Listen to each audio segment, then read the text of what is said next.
శ్రీగురుభ్యో నమః. హరి ఓం.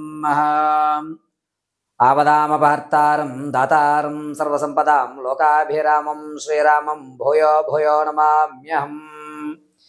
సర్వమంగళమాంగళ్యే శివే సర్వార్థసాధకే శరణ్యే త్రయంబకే దేవి నారాయణీ నమోస్తుతే.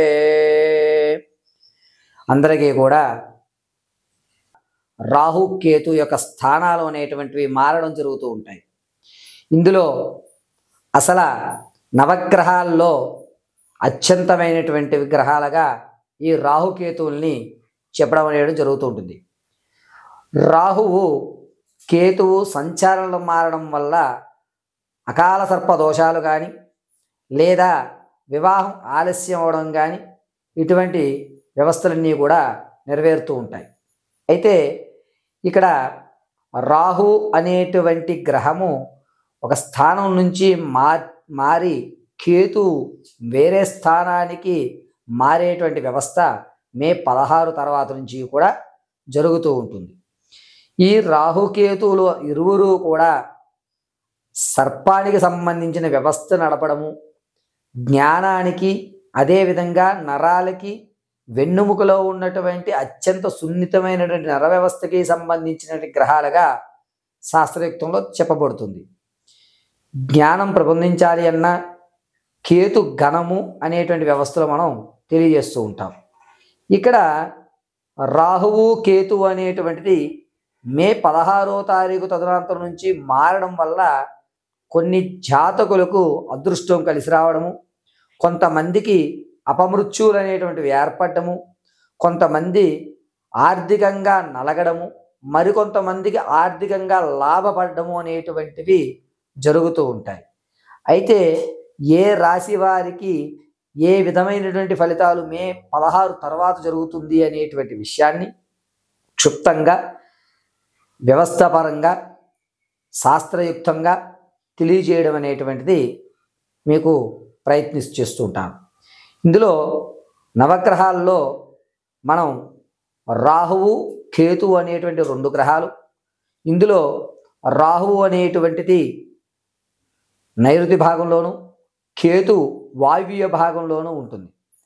ధన ధాన్య అభివృద్ధి చెందడానికి, దినదిన ప్రవర్ధమాన రాజభోగాలు కూడా మనం ఉచ్చింతమైనటువంటి స్థాయికి వెళ్ళడానికి కూడా ఈ రాహుకేతువులు దోహదపడుతూ ఉంటాయి. ఈ రాహుకేతువుల్లో రాహు యొక్క స్థానం కేతువుని అనుసరించుకుంటూ వెళ్ళడం అనేటువంటిది జరుగుతూ ఉంటుంది.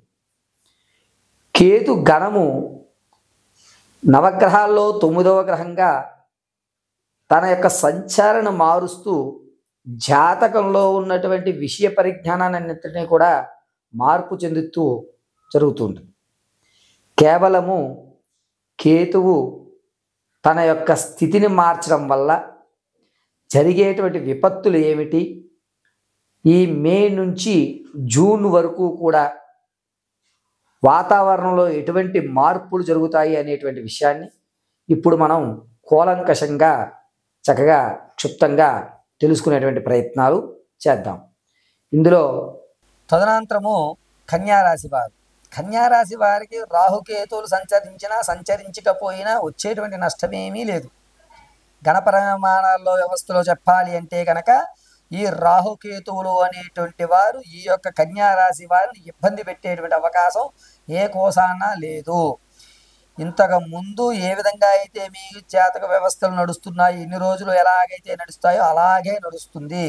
మార్పులు ఏవి జరిగేటువంటి అవకాశం లేదు. కేవలము విద్యార్థులకు మాత్రము మహర్దశగా చెప్పేటువంటి అవకాశం కన్యారాశి వారికి జరుగుతుంది. మిగిలిన వారు ఎవ్వరన్నా సరే ఈ కన్యారాశి వారికి మే 16 నుంచి జూన్ 16 వరకు కూడా తటస్థకంగానే ఉంటుంది. ఆర్థికమైన సమస్య తలెత్తదు, అనారోగ్యము తలెత్తదు. వీరు ఎట్టి పరిస్థితుల్లోనూ ఆందోళన పడవలసిన అవసరము లేదు. కన్యారాశి వారు ఉగాది తదనంతరం నుంచి కూడా ఒక నిర్ణయం తీసేసుకున్నారు. ఏమిటంటే జరిగేది జరుగుద్ది, భగవంతుడి నిర్ణయం, భగవంతుడి మీదే భారం వేశాను, కాలాన్ని ఎవరు మార్చగలుగుతారు, కర్మ సిద్ధాంతం ఇంతే అనేటువంటి కొన్ని పదాలని మీ బ్రెయిన్లో ఉగాది తర్వాత నుంచి మీరు ఫిక్స్ చేసేసుకున్నారు. కాబట్టి ఆ మాట ప్రకారంగానే నడుస్తుంది. కానీ కొంచెం వ్యవస్థలో ఈ యొక్క విద్యార్థులకు మాత్రం కలిసి వచ్చేటువంటి అవకాశం నడుస్తుంది.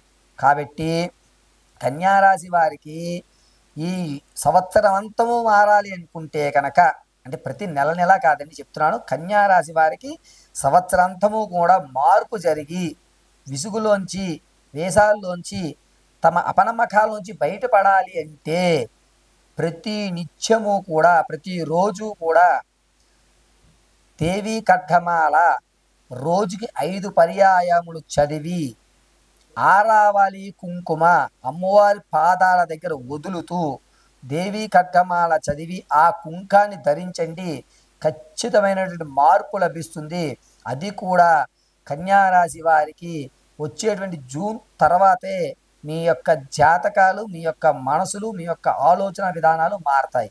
అప్పటి వరకు ఈ కన్యారాశి వారు తటస్థయుగంగానే నడుస్తూ ఉంటుంది.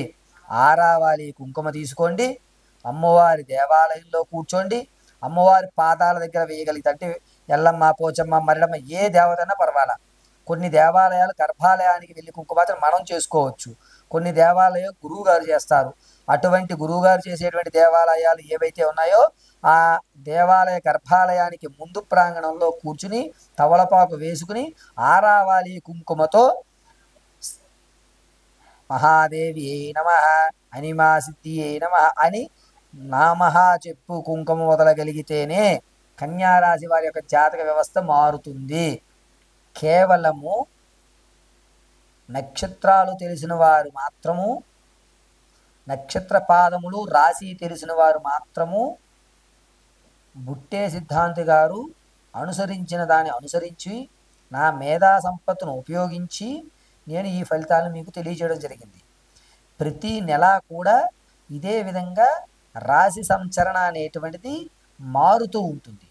ప్రతి నెల నెల కూడా మన శరీరంలో ఏవైతే మార్పులు రోజు జరుగుతున్నాయో అదేవిధంగా జాతకం అనేటువంటిది ప్రతి నెల నెల కూడా మారేటువంటి అవకాశాలు ఉంటాయి. కావున ప్రతి ఒక్కరూ కూడా వారి వారి యొక్క రాశి పరిజ్ఞానాన్ని అనుసరించుకొని మీకేదన్నా సందేహాలు ఉంటే నా ఫోన్ నెంబర్కి మీరు సంప్రదిస్తే నేను దానికి సమాధానం అనేటువంటి చెప్పడం జరుగుతుంది. ఇది కేవలము మే 16 నుంచి జూన్ 16 వరకు మాత్రం ఇచ్చినటువంటి జాతక పర్యంతం మాత్రమే. పరమేశ్వర అర్పణమస్తు.